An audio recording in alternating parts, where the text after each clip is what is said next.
Olá, crianças, tudo bem? A Prof vai passar então as orientações para vocês sobre as atividades de matemática. Nós vamos começar a atividade 1 sobre simetria, tá?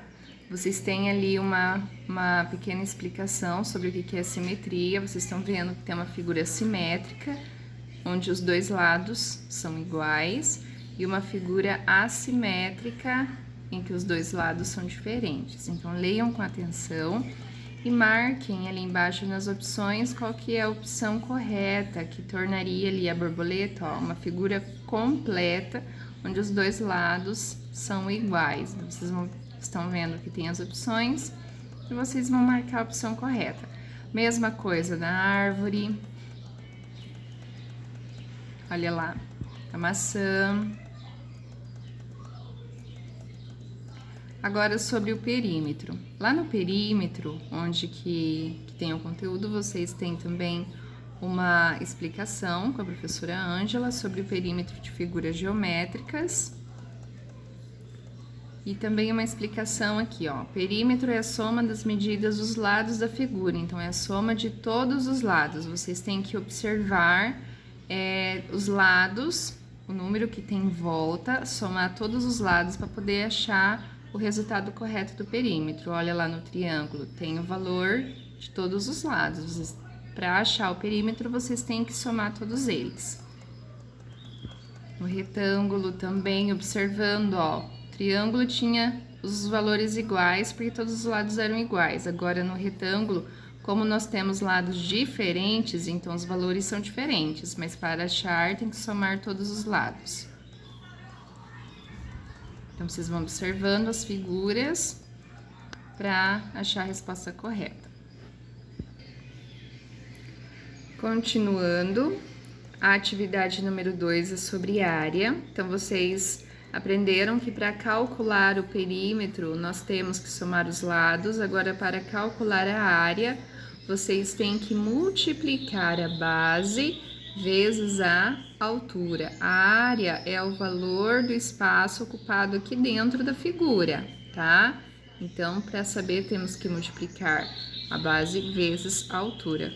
Vocês têm aqui também uma explicação sobre, e também tem as figuras, calculando sempre, ó, um lado que se encontra com o outro, multiplicando um lado pelo outro, tá? Então, vocês vão fazer aí as operações e vão marcar as respostas corretas. Aqui no polígono, ele fala sobre o que nós tínhamos falado sobre os sólidos geométricos. Então, nós temos aqui um sólido geométrico e no sólido geométrico, cada lado, ele é formado, né, por uma figura geométrica. No caso do cubo, nós temos, né, o quadrado que forma o cubo, nós temos o quadrado em cada lado dele, que é a face. Aí nós temos as linhas, que é arestas, e os pontos de encontro, que são as vértices. E a partir dessa explicação, vocês vão observar os sólidos geométricos e vão responder. Temos lá as questões sobre arestas, sobre vértice, temos lá outro sólido geométrico, então leiam com bastante atenção, tá bem?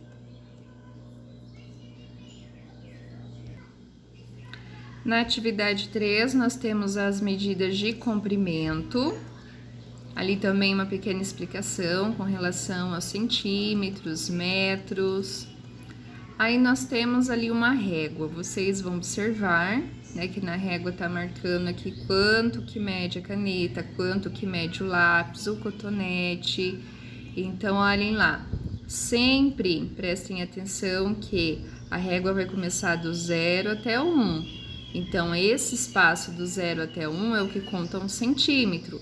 Se eu vou olhar aqui, ó, o lápis, do 3 até o 11, será que para eu saber eu vou contar aqui, ó, 1, 2, 3, 4, 5, até chegar lá? Não é assim, né? Eu tenho que contar os espaços entre os números para saber quantos centímetros.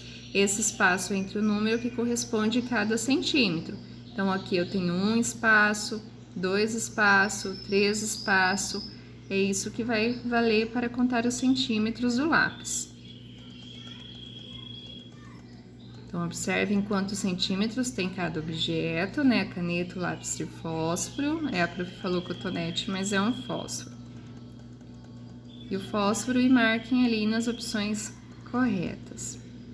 E nós temos também uma estimativa. A estimativa é quando a gente não sabe ao certo quanto que mede alguma coisa, mas a gente estima, a gente chuta que seja o que seja próximo. Então, vocês vão observar lá um caminhão.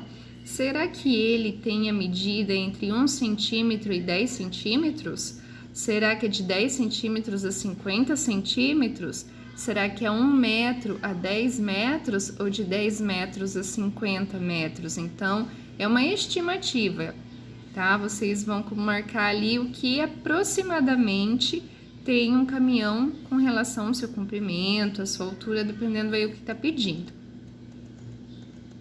Nós vamos relembrar também as frações, tá? Nós temos aqui, por exemplo, são 4 figuras, são figuras, né, do mesmo tamanho, mas com veículos diferentes, né, meios de transportes diferentes, e vocês vão responder aqui embaixo de acordo com o meio de transporte, né, quantos com relação à fração. Então, por exemplo, na figura acima, há 4 meios de transportes. A fração que representa o número de transporte terrestre.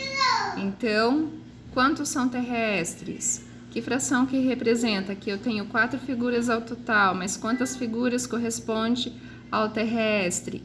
Então, são 2. São 2 o quê? São 2 o quê? Então, pensem um pouquinho que a prof já explicou outras vezes e marquem aí nas respostas corretas. Na resposta correta. Mesma coisa aí nas imagens, né? Quantas estão coloridas e representem com fração, tá bem?